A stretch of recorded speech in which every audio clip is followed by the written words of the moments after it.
Assalamualaikum warahmatullahi wabarakatuh. Beberapa hari yang lalu saya menerima sebuah broadcast gambar lewat WhatsApp di mana salah seorang pengusaha terkaya di Italia meninggal dunia karena kasus COVID. Yang menarik dalam tulisan tersebut ada kata-kata dari putranya yang mengatakan bahwa selama ini dia hidup dalam berkecukupan. Apapun yang dia inginkan, semahal apapun yang dia inginkan, kemungkinan dia bisa membelinya. Tetapi yang menyedihkan di akhir-akhir hayatnya ketika dia kena COVID, ternyata nafasnya itu begitu sesak sehingga udara yang tadinya gratis pun tidak mampu dia dapatkan.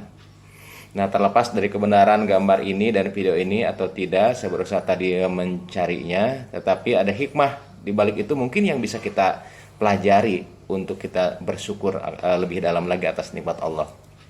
Nah, ibu bapak sekalian, Allah ini telah menitipkan paru-paru kepada kita, di mana pada saat COVID ini menerpa dunia, maka paru-paru itu menjadi salah satu target organ.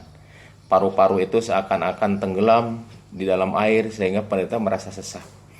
Nah, ini sebuah pelajaran bagi kita. Allah telah menciptakan paru-paru di dalam tubuh kita itu jauh sebelum kita lahir. Allah telah menciptakan bakal paru-paru itu pada hari ke-21 ketika kita dikandung. Dan pada saat kita lahir, dalam 10 detik paru-paru kita itu langsung mengembang. Dan sejak saat itulah paru-paru kita itu menghembuskan nafas, menghirup nafas tanpa henti-hentinya, tanpa istirahat, tanpa jeda waktu.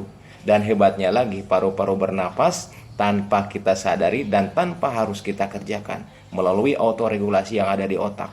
Begitu karbon dioksida meningkat, maka laju nafas akan meningkat pula. Begitu olahraga, begitu kebutuhan akan oksigen meningkat, tanpa kita suruh, paru-paru tetap akan meningkatkan kinerjanya supaya kebutuhan oksigen di dalam tubuh kita itu terpenuhi. Nah, kalau kita perhatikan, Allah telah menciptakan paru-paru ini dengan sebaik-baiknya bentuk, dengan sangat-sangat sempurna. Allah menciptakan dari atas itu saluran pernapasan. Saluran pernapasan itu ternyata tidak bisa kolaps, tidak bisa kempes. Kenapa? Mereka dilindungi oleh cincin-cincin trakea. Jadi kalaupun tidur, kalaupun kita misalnya ketekan, itu sangat kecil kemungkinan napas kita itu tertutup. Karena Allah telah menciptakan cincin yang begitu kokoh sehingga saluran napas itu terbuka. Saluran napas itu masuk lagi ke dalam dada, kemudian juga bercabang menjadi 2. Sampai cabang yang paling kecil, lebih kecil saluran udara ini dari rambut. Dan tibalah saluran udara tadi ke daerah terminal akhir yang disebut dengan alveolus. Nah, di alveolus inilah terjadi pertukaran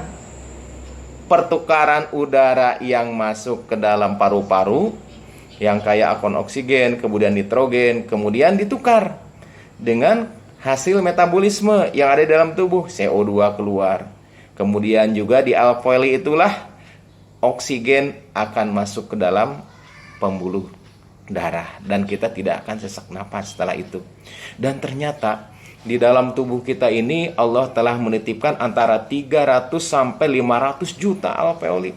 Begitu banyak.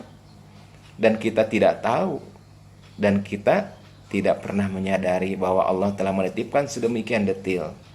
Bahkan kalau kita runut saluran napas ini dari mulai trakea, kemudian bercabang menjadi bronkus, kemudian juga bercabang lagi bronkioli, bercabang lagi sampai ke bagian terkecil, ternyata kalau dijumlahkan panjangnya itu sekitar 2400 km. Bayangkan betapa dahsyatnya ciptaan Allah ini. Antara Aceh dan Lampung saja jaraknya itu sekitar 2044 km. Berarti saluran napas kita lebih panjang dari jarak antara Aceh dan Lampung. Sangat dahsyat sekali. Dan kalau kita lihat alveoli yang Allah titipkan di dalam paru-paru kita ini, kalau diluaskan permukaannya kurang lebih antara 50 sampai 145 meter persegi, suatu jumlah yang sangat luas. Sementara sekarang kita tidak tahu bahwa Allah telah menitipkan fasilitas yang sangat dahsyat itu, dan sampai saat ini paru-paru belum ada gantinya. Jadi kalau operasi jantung sementara bisa dihentikan untuk apa? Dengan menggunakan mesin. Tapi kalau paru-paru tidak ada yang bisa menggantikan perfusi oksigen ke dalam tubuh manusia sampai saat ini. Dan Allah juga menitipkan otot-otot di dalam rangka dada kita, untuk menarik napas, untuk memperluas dinding dada bagian dalam. Allah menitipkan 11 pasang musculus intercostalis interna, musculus intercostalis interna, externa. Kemudian Allah juga menitipkan diafragma untuk apa? Agar kita tuh bernapas. Dan hebatnya napas yang kita lakukan itu tanpa sepengetahuan dan tanpa sadar kita. Bisa sadar tapi jarangnya tidak sadar kita bernapas, sehingga kita tidak pernah lupakan untuk bernapas.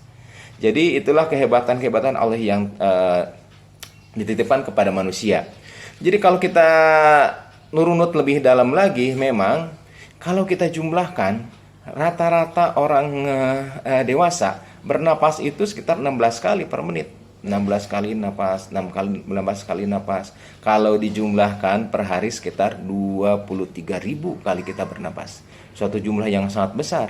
Bayangkan andai kata kita harus bernapas, kita harus sadar, maka sehari-hari mungkin kita hitung napas saja. Dan udara yang kita hisap rata-rata per hari itu antara 6,3 sampai 13 liter per hari. Andai kata kita jumlahkan mungkin ibaratkan galon aqua, galon air mineral itu sekitar 19 liter isinya. Mungkin sehari semalam kita memerlukan antara 492 sampai 1000 galon untuk napas tuh. Sedangkan sampai saat ini kita kasih gratis. Tapi alangkah jarangnya kan kita bersyukur. Dan ternyata udara yang masuk ke dalam saluran napas kita itu ternyata tidak bersih. Ada jamur, ada bakteri, ada virus, kemudian juga ada polutan dan sebagainya. Tetapi ternyata sampai saat ini kita jarang sakit karena saluran pernapasan. Kenapa? Allah menitipkan sistem pertahanan yang ada dalam tubuh kita. Begitu napas masuk, udara masuk lewat hidung, maka dia sudah disaring lewat bulu-bulu hidung. Begitu udara masuk lewat saluran napas bagian dalam, dia sudah dihangatkan supaya tidak terlalu dingin ke dalam. Begitu masuk lagi ke saluran napas ke trakea, di sana sudah disiapkan sistem pertahanan tubuh. Ada yang namanya bulu-bulu halus yang disebut dengan silia, dan Allah juga menitipkan lendir yang diproduksi oleh sel goblet yang di dalam saluran pernapasan. Lendir itu ternyata bukan sembarang lendir, tapi lendir itu juga mengandung antibiotik, mengandung antimikroba seperti defensins, kemudian antiprotease dan antioksidan. Itu lendir yang kita punya di dalam.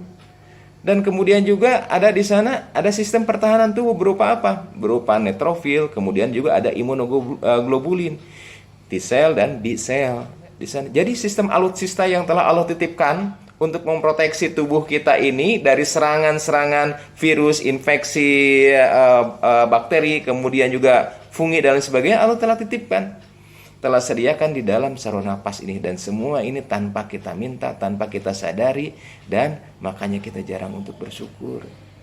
Jadi kalau kita berbicara tentang gangguan saluran napas pada COVID, kita juga harus ingat bahwa telah diciptakan oleh Allah itu beberapa alutsista yang ada di dalam tubuh kita ini, dan sampai saat ini sangat jarang kita syukuri.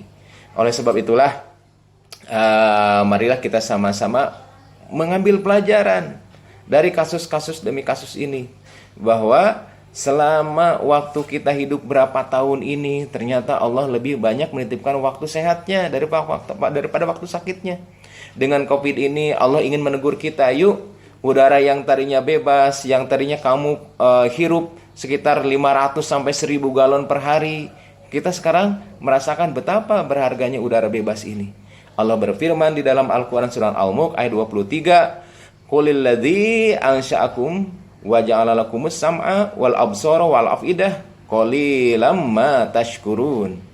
Jadi katakanlah, dialah yang menciptakan kalian, yang menjadikan pendengaran, yang menjadikan penglihatan, yang menjadikan hati nurani, tetapi sangat sedikit di antara kalian yang bersyukur.